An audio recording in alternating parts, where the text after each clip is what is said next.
Hey, c'est Logan et je te propose un petit récap de ce qui s'est passé cette semaine dans la pop culture. Bienvenue dans Pop Actu.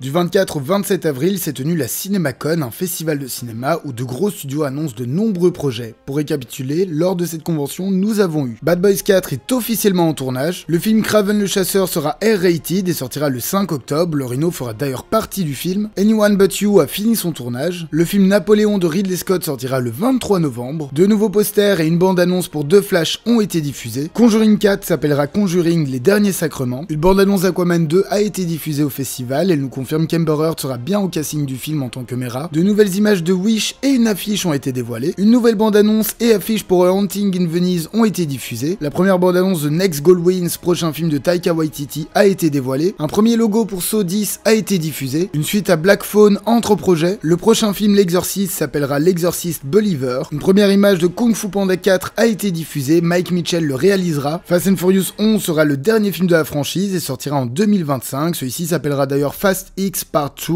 De nouvelles images de Killers of the Flower Moon ont été dévoilées. Les Schtroumpfs et Bob l'éponge auront tous deux de nouveaux films au cinéma en 2025. Rihanna doublera d'ailleurs la Schtroumpfette dans ce nouveau film et Chris Miller le réalisera. Un film biopic sur Bob Marley sortira en janvier 2024. Celui-ci sera produit par Ziggy Marley. John Krasinski a parlé de son nouveau film If. Ça sera un film familial mélangeant live action et animation. L'acteur aura d'ailleurs réuni un casting 5 étoiles. De nouvelles images pour Mutant Mayhem ont été diffusées. Et pour finir, Mission Impossible Dead Reckoning sortira le 10 juillet de cette année.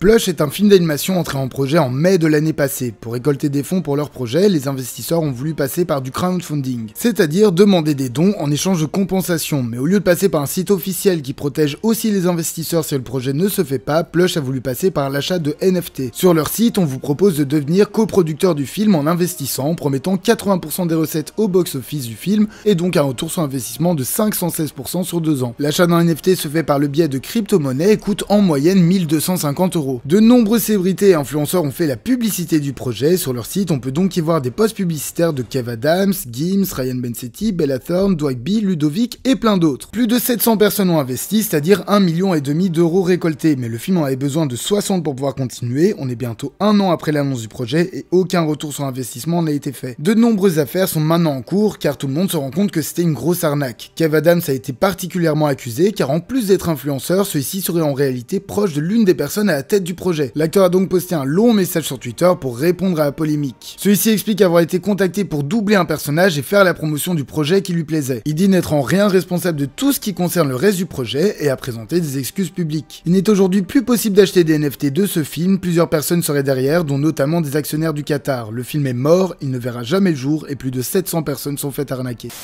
En ce début d'année est sortie la série Velma sur HBO Max, une série sur l'univers de Scooby-Doo qui a fait énormément polémique, notamment pour avoir changé la couleur de peau de Vera, lui donnant des origines indiennes pour coller à Mindy Kaling, actrice qui l'interprète en VO. Ils ont également modifié Sammy, changeant sa couleur de peau ainsi que son prénom. Ajoutez avec ça un scénario pas incroyable et vous avez une série plutôt détestée. Elle aura donc aussi été la cible de review bombing dès le début de sa diffusion, une chose à laquelle Charlie Grandi, créateur de la série, a tenu à répondre en déclarant: les émissions originales de Hanna-Barbera sont toujours là et vous pouvez toujours les regarder. Nous n'effaçons rien, nous ne remplaçons pas les originaux. Nous voulons juste être une petite planète de glace positionnée quelque part sur les bords du Scoobyverse. Mindy est venue me voir et m'a dit vouloir travailler sur une histoire avec Vera. Elle aimait le personnage et pensait que ce serait drôle de la voir au centre d'une série. En faisant de Vera un personnage d'origine sud-asiatique, nous nous sommes demandé pourquoi s'arrêter là? Aucun des personnages est enraciné dans le fait d'être blanc. Cela n'influence pas leur personnalité, nous sommes allés voir Warner Bros, la boule au ventre, mais ils ont dit faites-le, il est temps, assurez-vous que ce soit drôle et bon. Le débat sur la couleur de peau des personnages n'est pas fini et on en est loin.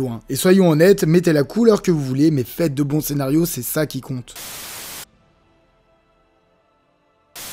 Le remake live action de Vaiana commencera son tournage en octobre. Une première image de Blue Eye Samurai a été dévoilée. Agatha Coven of Chaos contiendra de nombreuses parties musicales. La saison 2 d'Heartstopper sortira le 3 août sur Netflix. Une nouvelle image d'Harrison Ford en Indiana Jones a été diffusée. De nouvelles images de Mission Impossible Dead Reckoning Part 1 ont été dévoilées. Deux premières affiches ainsi qu'une bande-annonce pour The Witcher saison 3 ont été diffusées. La première affiche et bande-annonce pour The Equalizer 3 ont été dévoilées. Mackenzie Davis rejoint le casting de Speak No Evil. Girl. Big Mouth a été renouvelé pour 2 nouvelles saisons, la série s'arrêtera à la 8ème. Netflix a dévoilé 4 images de The Monkey King, Chicken Run 2, du film sur Sandy et Nimona. 3 nouvelles affiches ainsi qu'une bande-annonce pour Spider-Man Across the Spider-Verse ont été dévoilées. Andy Samberg en rejoint d'ailleurs le casting et y interprétera Scarlet Spider. Nos Pires Amis 2 sortira le 25 août sur Disney+. De très nombreuses affiches pour La Petite Sirène ont été dévoilées. Superman Legacy ne sera pas une comédie. Une nouvelle image d'Elemental a été diffusée. La bande-annonce pour la 6ème saison de Black Mirror a été dévoilée. Fede Alvarez célèbre le Alien Day sur le tournage du prochain film. Alita Battle Angel 2 est officiellement confirmée. Melanie Liebert et Johan Gruffudd rejoignent le casting de Bad Boys 4. De premières images pour Dune 2 ont été dévoilées. Un film R-rated sur le personnage de Jean-Christophe est en préparation. Danny et Michael Philippou réaliseront le film Street Fighter. Le logo pour le court-métrage de Spider-Within a été dévoilé. Jensen Ackles doublera Batman dans Justice League War Worlds. Il sera le premier acteur à succéder à Kevin Conroy. La première affiche et bande-annonce pour Hunger Games The Ballad of Songbirds and Snakes ont été diffusées. Joe Locke jouera Billy Maximoff dans Agatha Coven of Chaos. La première bande-annonce de Twist Metal a été dévoilée. Nick Pizzolatto scénarisera le film Blade. Après Dahmer, la saison 2 de Monster se concentrera sur Lil et Eric Menendez, 2 frères qui ont tué leurs parents. De nouveaux posters de personnages pour Chicken Run 2 ont été dévoilés. Le prochain film d'Adam McKay sortira sur Netflix. La 3ème saison d'Only Murders in the Building sortira le 8 août. Laura Felpin a reçu le Molière de l'humour. James Corden a donné son dernier Late Late Show après 8 ans. Et pour finir, le film Super Mario Bros dépasse officiellement la barre du $1 milliard.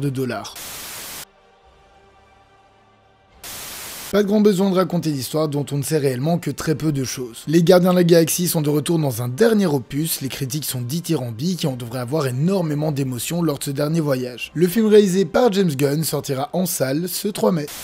Un film docu-fiction qui nous parle des attentats de Paris du 13 novembre 2015. Dans ce drame, nous suivons Ramon et Céline, jeune couple qui participent au fameux concert du Bataclan. Ils vont échapper à l'attaque terroriste et le film va nous montrer leur trauma et comment ceux-ci vont tenter de retourner à une vie normale. Le réalisateur espagnol Isaki Lacuesta met du cœur à l'ouvrage dans un film qui sortira en salle ce 3 mai.